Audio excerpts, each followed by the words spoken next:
Another weekly market breakdown. This week we are going to be focusing on the dollar index pairs, and we are going to look at Euro USD, GBP USD, USDCAD, USDCHF, AUDUSD, as well as the USDJPY. Now, if you are new to the channel, a sub would be appreciated as I provide valuable educational content on a daily basis.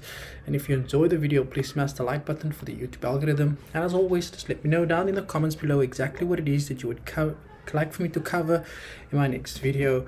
Now, the reason why I do want to focus on the dollar index, because for some or other reason, apart from the retail sales which came out on Friday or Thursday, I think the dollar started to surge to the upside for no particular reason other than the fact that the market is about to make a U-turn. So they obviously wanted to move the price slightly higher. Now, the dollar is quite sitting at a very high price as well. Before we dive into the technical analysis, I just do want to speak about this article here, which is quite old. It was on the 28th of January, but it doesn't change anything. It says here the US wages grew at the fastest pace in decades in 2021, but prices grew even more. Now, if that doesn't make any sense for you, it just basically means that as the prices of goods and services had increased at this level, the salaries of people had literally increased at a slower level, meaning that people are unable to keep up with these increases in increases in prices.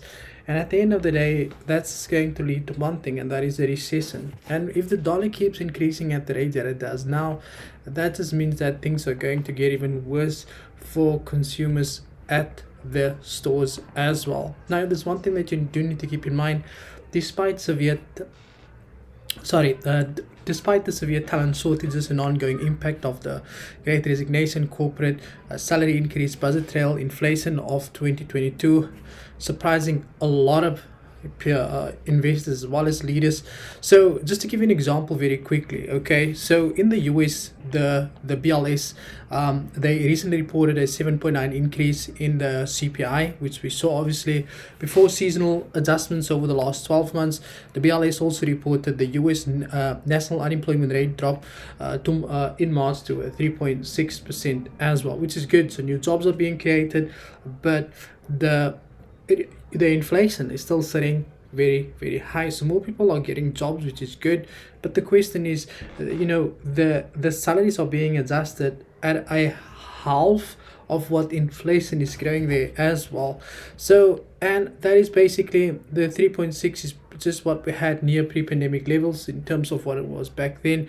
And then now there's another survey of US companies found that employers are now budgeting an overall average salary increase of 3.4% in 2022, which is less than half the current inflation rate, though notably it does present a substantial raise from the average 2021 salary increase of 2.8%. A 21%, well, which is literally not that much of a difference. So people are looking for a 3.4% overall increase this year, but does that even make any sense if inflation is currently sitting at an all-time high? And for that reason, we are going to focus on the US dollar. That was just a quick overview in terms of fundamental data. So let's jump straight into it while I tell you all of the reasons why this dollar is going to get weaker in the long term and the short term as well. Now, if you start here on the weekly time frame, on the monthly time frame, this is the dollar index. So on the weekly, on the monthly time frame, we can obviously see it's very clear. The market is currently testing strong level of resistance. So you can see how the market previously rejected that level multiple times. So pullback from this level is quite expected in the market as well. Now, if you drop down on the weekly time frame, what do we see? Now, from a weekly perspective, we can obviously see how the market had most recently created this strong level of resistance, and resistance got broken, and all of that resistance is now turned support. Now, we can expect the market to pull back and then continue higher if it has to go, if it wants to go. But we potentially want to see this market pull back at least 50% of this massive impulse, which is probably going to sit at this level here as well. Now, next thing we are going to do is drop down on the daily time frame. What do we see? Now, from a daily perspective, this market had been stuck within this consolidation phase. Over here, the market had been moving sideways. We found out that breakout. Now, the market never pulled back after it broken out. It never actually pulled back to come and test this previous level of resistance that is now turned support. What we saw on Friday was something very strange. The market for some reason opened with a gap. When the market opens on Tuesday, you can definitely expect this meltdown to start. As the market opens, the dollar index is going to start falling, and you can argue that case with me again on another day. Now, if we go first, we're going to start here with the Euro USD. Starting on the monthly time frame, very easy. So because we're expecting the dollar index to get weaker, we are looking for buying opportunities across US dollars pairs in the market there as well. Now, if you start on the weekly time and the monthly time frame, you can see how the Euro USD is currently testing strong level of support. Now, the last level of support that got broken, which is now acting as resistance, is sitting all the way up there. So there's definitely a pullback expected in the market before we could potentially see the continuation to the downside if the US dollar has not died yet as well. Now, from a weekly perspective, what do we see? Now, apart from the fact that the market is currently trading at strong level of support, the market is also trading at this strong level of support that got broken, that is now turned resistance, telling us that we are currently stuck within this consolidation phase from a weekly perspective. Now, if you drop down on the daily time frame, what do we see? Now, from a daily perspective, it's quite clear that the consolidation phase that we were referring to is exactly what we can see over here.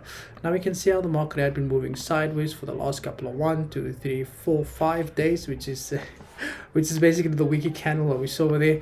Now, the best way to approach the situation is quite simple. Now, if you are a swing trader like myself and you've got all the patience in the world, there's a good possibility that you could potentially swing this market all the way to the upside.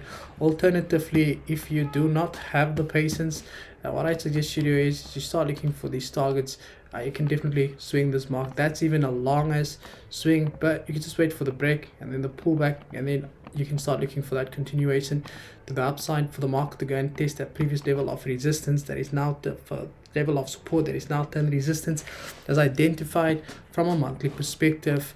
Next up, we do have GBP USD, the counterpartner for the Euro USD.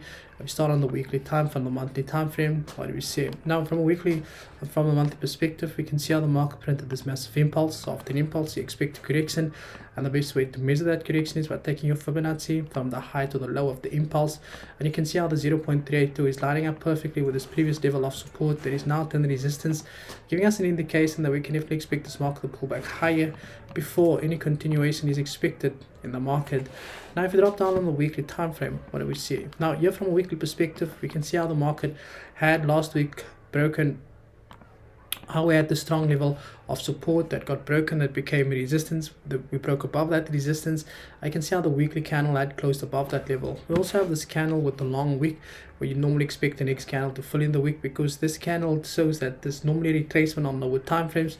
And if you drop down on the daily time frame, that is exactly what we can see here. So the market printed an impulse correction, so we can expect that next impulse. We can also see how the market printed this W formation. After W formation, you expect to pull back to the neckline before the continuation to the upside there as well. Now, going into next week, we can definitely expect the market to continue higher from exactly where it is now for this massive swing, for the market to go and hit that 0.382 as identified from a monthly perspective there as well. Next up, we are going to take a look at the USDCAD. Now, I've spoken about the USDCAD, if you guys do remember, was on Thursday, so I'm not going to go over this again. You can just go and look at this analysis when the market was sitting at this level, and I explained all of the reasons why we can see this market starting to melt to the downside, and that is exactly what we can expect. So if you had missed the analysis, and you can go and check it, I'll see if I can get a pop-up or a link, something to jump out of somewhere where you can go and watch this analysis that I've done on Thursday as well. So I'm just gonna jump straight into USDCHF. Now you can see over here we have this massive.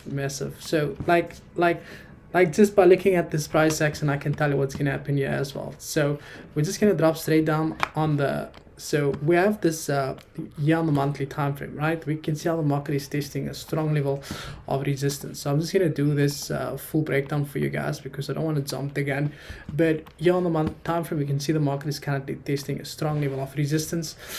So we expect that pullback. We also have this overextended W formation. After an overextended W formation, you expect a pullback to the left leg before the continuation to the upside. So there's definitely a pullback expected on USDCHF for the market to go and test that previous leg left leg that I created in the market as well. Now from a weekly perspective, what do we see? You can see how the market printed this massive impulse. After an impulse, you expect a correction, and the best way to measure that correction is by taking your Fibonacci from the low to the high of the impulse. We can see how the 0.32 is lining up perfectly with this previous level of resistance that is now turned support. Now we can definitely expect this market to continue down before continuing higher there as well. Now from a daily time frame, what do we see? Now from a daily perspective, the price action is quite the same. Now the market had performed a strong level of structure that it had created here. The market also gave us this nice inverted head and shoulders, which is considered a bullish pattern from a technical perspective.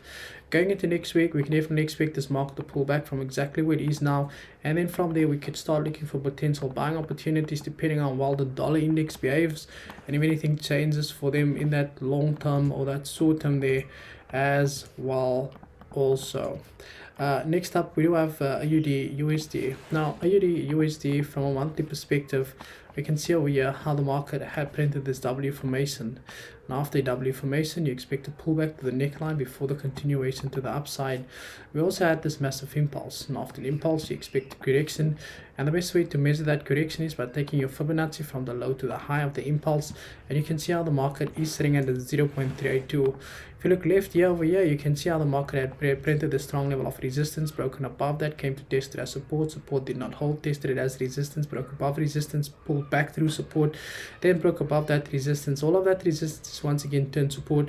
So there's a good possibility that we could potentially see this market start pulling back from here. Alternatively, the market could pull back lower before continuing higher as well. And as traders, we have to be reactive and not predictive and learn to adapt to the ever-changing market environment as well. Now from a weekly perspective, we can see how the market is currently testing this previous level of resistance. Now this level over here acted as a level of resistance, market broke above that, and it's now currently testing it as support. Like I said, there is a good possibility that we could see this market start to take off from Monday there as well.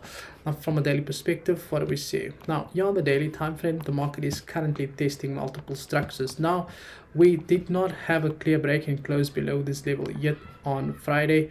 So the best way to approach the situation, obviously this is the level of support. Now the best way to approach the situation, like I said before, as traders we have to be reactive and not predictive and learn to adapt. We have to wait. This level over here is acting as a level of support. Support got broken and it's now turned resistance. We'll have to wait for resistance to get broken, then on the retest that we can start looking for that continuous buying opportunities to the upside, because we're expecting the dollar index to get weaker in the long term as well. So that's how we're going to approach this situation for AUD USD. USDJPY, it's quite a difficult situation over here because although we would like to see this pullback happen, but this is not just because the dollar is strong, but this is because the Japanese yen is doing quite bad at the moment. So if we start here on the monthly time frame, we can see how the market is currently trading above this strong resistance level there as well, but it is the monthly time frame, so there's still a long way for that monthly candle to close. From a weekly perspective, we're at this massive impulse, right? So we definitely expect a pullback. The thing is, we don't know when it's going to happen because the Japanese yen is still trading sideways. If you look at the Japanese currency, it's still trading sideways. So and if you drop down on the daily time frame, you can see that this was the most recent structure that the market had created over here. The market printed this massive impulse, and if you take your Fibonacci from the low to the high, you can see how we've got a 0.50% pullback there as well. If and only if the Japanese yen does start to show some sign of some signs of bullish momentum, then we can definitely expect this market to continue lower. But if not, then I'll have to be reactive and not predictive and start looking for buying opportunities should the market provide us with an opportunity in the market there as well. Now guys, that is it for this week's market breakdown in terms of FX pairs. I want to say thank you for your time. Thank you for taking out the time out of your busy day to watch the video. Hope you enjoy the rest of your weekend, and as always, cheers for years.